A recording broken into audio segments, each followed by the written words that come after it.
আসসালামু আলাইকুম, স্বাগত জানাচ্ছি আমার দেশ আজকের বিশ্বে। আপনাদের সাথে আছি আমি হুমায়রা নাওচিন। শুরুতেই শিরোনাম। বাংলাদেশ ক্রিকেটের পক্ষে কথা বলে ভারতে গ্রেফতার মুসলিম অভিনেতা। ট্রাম্পের ক্ষমা চাওয়া উচিত বললেন যুক্তরাজ্যের প্রধানমন্ত্রী। যুক্তরাষ্ট্রে 4 জনকে গুলি করে হত্যা করলেন এক ভারতীয়। ইরানে হামলার সুযোগ খুঁজছে ইসরায়েল, সতর্ক করল তুরস্ক।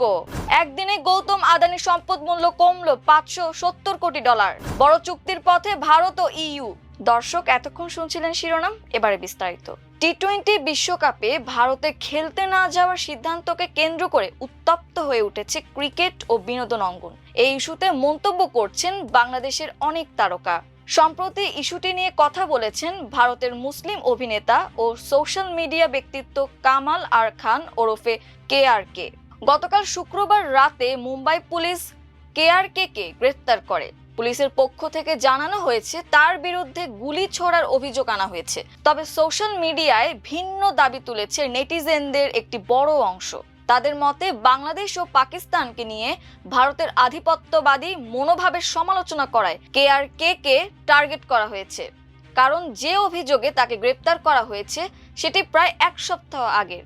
কেউ এ নিয়ে KRK এর বিরুদ্ধে কোনো অভিযোগও করেনি। কিন্তু যখনই তিনি 22 জানুয়ারি বাংলাদেশ ক্রিকেট নিয়ে কথা বললেন, তখনই প্রশাসনের নজরে চলে আসেন এবং আটক হন। গ্রেফতারের আগে গত 22 জানুয়ারি এক্সে KRK লেখেন, অবশেষে ক্রিকেটের জগৎও ধ্বংসের প্রান্তে এসে ঠেকেছে। বাংলাদেশ টি-20 বিশ্বকাপে ভারতের বিপক্ষে খেলতে অস্বীকৃতি জানিয়েছে। এমনকি পাকিস্তানও বহু বছর ধরে ভারতে খেলছে না। এই পোস্টের পর থেকেই সামাজিক যোগাযোগ মাধ্যমে তোলপাড় শুরু হয়। অনেকেই দাবি করছেন টি-20 বিশ্বকাপে বাংলাদেশ ক্রিকেট দলের ভারতে না যাওয়ার সিদ্ধান্ত ভারতের ক্রিকেট কর্তৃপক্ষ ও সরকারের জন্য বড় ধাক্কা। আর এই বিষয়টি প্রকাশ্যে তুলে ধরায় KRK কে গ্রেফতার করা হয়েছে বলে অভিযোগ নেটিজেনদের। আফগানিস্তানে ন্যাটোভুক্ত দেশগুলোর ভূমিকা নিয়ে মার্কিন প্রেসিডেন্ট ডোনাল্ড ট্রাম্পের বিতর্কিত মন্তব্যের কড়া সমালোচনা করেছেন ব্রিটিশ প্রধানমন্ত্রী কিয়ার স্টারমার। ট্রাম্পের দাবি ছিল, আফগানিস্তান যুদ্ধে মার্কিন মিত্ররা সরাসরি সম্মুখ সমরে না থেকে নিরাপদ দূরত্ব বজায় রেখেছিল। এই মন্তব্যকে অত্যন্ত অপমানজনক এবং ভয়াবহ বলে অভিহিত করেছেন স্টারমার। ফক্স নিউজকে দেওয়া এক সাক্ষাৎকারে ট্রাম্প বলেছেন, সম্মুখ ভাগ থেকে কিছুটা পেছনে অবস্থান করত। ট্রাম্পের এমন দাবি কেবল যুক্তরাজ্যেই নয়, বরং ইউরোপের অন্যান্য দেশেও তীব্র ক্ষোভের সৃষ্টি করেছে। এর জবাবে ব্রিটিশ প্রধানমন্ত্রী বলেন, এমন অবমাননাকর বক্তব্যের জন্য ট্রাম্পের ক্ষমা চাওয়া উচিত। স্টারমার আরও যোগ করেন, যদি তিনি নিজে এমন কোনো ভুল বক্তব্য দিতেন তবে অবশ্যই ক্ষমা চাইতেন। হোয়াইট হাউস অবশ্য স্টারমারের এই সমালোচনা প্রত্যাখ্যান করেছে। তাদের মুখপাত্র টেইলর রজার্স দাবি করেছেন যে ন্যাটোর অন্য সব দেশ মিলিতভাবে যা করেছে, যুক্তরাষ্ট্র একাই তার চেয়ে বেশি অবদান রেখেছে। তবে ট্রাম্পের এই বৈরী মনোভাব 2026 সালে এসে ন্যাটোর ভবিষ্যতের ওপর বড় ধরনের অনিশ্চয়তার ছায়া ফেলছে বলে মনে করছেন আন্তর্জাতিক বিশ্লেষকরা। যুক্তরাষ্ট্রে নিজের স্ত্রী সহ 4 জনকে গুলি করে হত্যা করেছেন এক ভারতীয়। পারিবারিক দ্বন্দ্ব থেকে জর্জিয়ায় এই হত্যাকাণ্ড ঘটানো হয়েছে বলে শনিবার জানিয়েছে সংবাদ মাধ্যম টাইমস অফ ইন্ডিয়া। আটলান্টার ভারতীয় কনসুলেট গুলিতে ভারতীয় নাগরিক নিহতের তথ্য নিশ্চিত করেছে। জর্জিয়ার লরেন্স কেভিলে সিটির একটি বাড়িতে 4 জনকে গুলি করা হয়। সেখানে পুলিশ গিয়ে তাদের রক্তাক্ত অবস্থায় দেখতে পায়। ওই সময় তাদের ঘটনাস্থলে মৃত ঘোষণা করা হয়। 4 জনকে গুলি করা ব্যক্তির নাম বিজয় কুমার। 51 বছর বয়সী বিজয় তার স্ত্রী মিনু দোগরা, গৌরব কুমার, নিধি চন্দর এবং হারিশ চন্দরকে গুলি করেন। ওই সময় সেখানে 7, 10 এবং 12 বছর বয়সী 3 শিশু ছিল। এর মধ্যে 12 বছর বয়সী শিশুটি জরুরি পরিষেবা 999 নম্বরে ফোন দেয়। তার ফোন পেয়ে কয়েক মিনিটেই ঘটনাস্থলে পুলিশ উপস্থিত হয়। গোলাগুলিতে শিশুদের কেউ আহত হয়নি। তাদের পরিবারের অন্যান্য সদস্যদের হেফাজতে রাখা হয়েছে।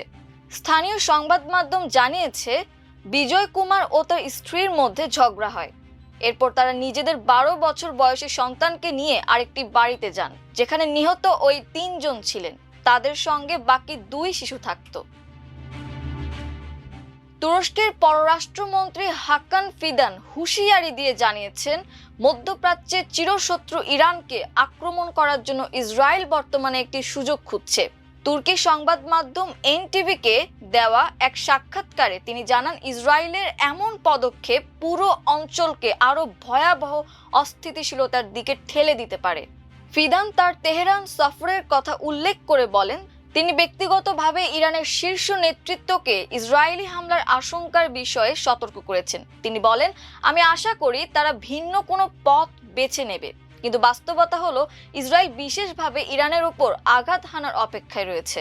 ফিদান আরও যোগ করেন যে একজন প্রকৃত বন্ধু হিসেবেই তিনি তেহরানকে এই তিক্ত সত্য জানিয়েছেন। এদিকে এক জ্যেষ্ঠ ইরানি কর্মকর্তা রয়টার্সকে বলেছেন, ইরানের উপর যে কোনো ধরনের হামলা, তা ছোট বা বড় যাই হোক না কেন, সেটিকে তারা সর্বাত্মক যুদ্ধ হিসেবে গণ্য করবেন এবং এর কঠোরতম জবাব দেবেন। ভারতের সপ্তাহের শেষ কার্যদিবসে আদানি গোষ্ঠীর কোম্পানিগুলোর বাজার মূলধন কমেছে 12.5 বিলিয়ন বা 1250 কোটি ডলার বা 1,01,000 কোটি রুপির বেশি। এ ঘটনার জেরে একদিনে গৌতম আদানির সম্পদ মূল্য কমেছে 5.7 বিলিয়ন বা 570 কোটি ডলার। ফোর্বস ম্যাগাজিনের ধনীদের তালিকায় তার অবস্থান এখন 30তম। তবে 2023 সালের মতো এবার অবশ্য এতে হিন্ডেনবার্গের সংশ্লিষ্টতা নেই। বার্তা সংস্থা রয়টার্সের সংবাদে বলা হয়েছে, সম্প্রতি US securities and exchange commission কর্তৃপক্ষ গৌতম আদানি ও সাগর আদানিকে জালিয়াতি ও ঘুষ দেওয়ার পরিকল্পনার অভিযোগে সরাসরি ইমেল করে সমন পাঠানোর অনুমতি চেয়ে মার্কিন আদালতের কাছে আবেদন করেছেন। শুক্রবার এই খবর সামনে আসতেই আদানিদের শেয়ার মূল্যে ধস নামে। ফলত ভারতের শেয়ার বাজারের অন্যতম প্রধান দুই সূচক সেনসেক্স ও নিফটিতেও নামে ধস। এর জেরে গতকাল শুক্রবার ভারতের শেয়ার বাজার থেকে বিনিয়োগকারীদের 6,08,000 কোটি রুপির মূলধন কমে গেছে।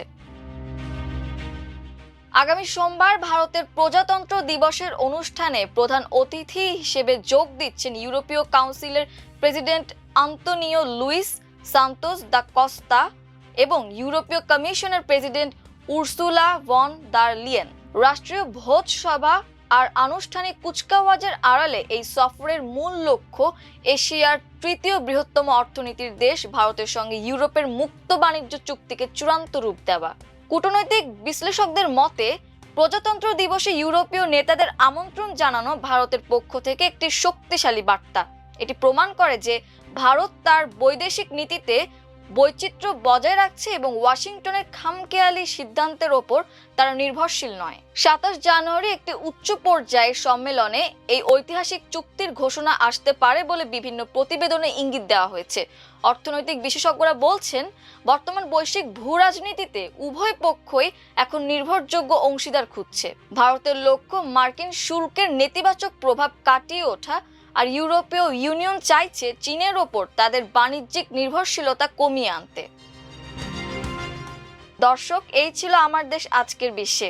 এতক্ষণ সাথে থাকার জন্য অসংখ্য ধন্যবাদ। আল্লাহ হাফেজ।